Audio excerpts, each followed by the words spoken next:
The two men, close friends after years of diplomatic contact, started day two with a friendly greeting.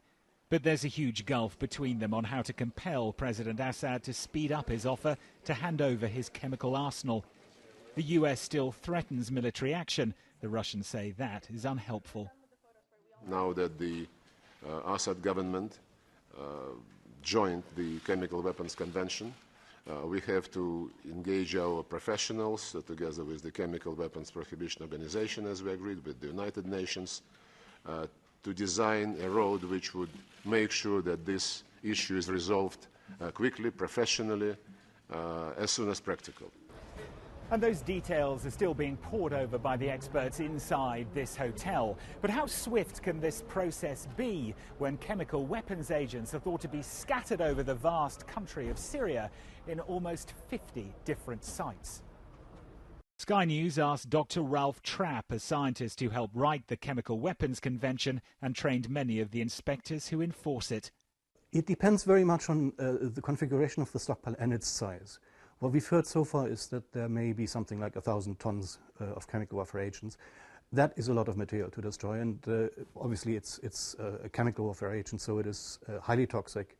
It's volatile, many of them, sarin certainly is. And the problems are both a technical challenge, and then there are security conditions, which obviously are not easy to deal with in the context of an ongoing civil war. Dr. Trapp says local ceasefires may have to be arranged to allow the scientists to assess the stockpiles, and then the weapons should be speedily neutralized. We can't probably afford this sort of systematic long-term approach. We need interim solutions which we can use to sort of fix the situation on a temporary basis quickly, and then create a situation where the weapons can no longer be used.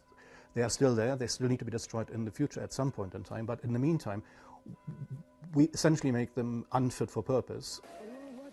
And the UN is likely to echo calls for the quickest way to disable the deadly weapons as it prepares to reveal the findings of its investigation into this attack on a Damascus suburb. Reports suggest that over 1,000 died on what is believed to have been a chemical attack using a specific type of shell fired by Assad's soldiers. President Obama is deeply committed to a negotiated solution with respect to Syria.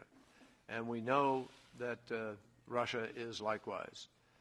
We are working hard to find the common ground to be able to make that happen. So these discussions are now about more than just chemical weapons. It's hoped this unlikely alliance of former Cold War enemies could resuscitate the stalled peace talks into ending the wider conflict.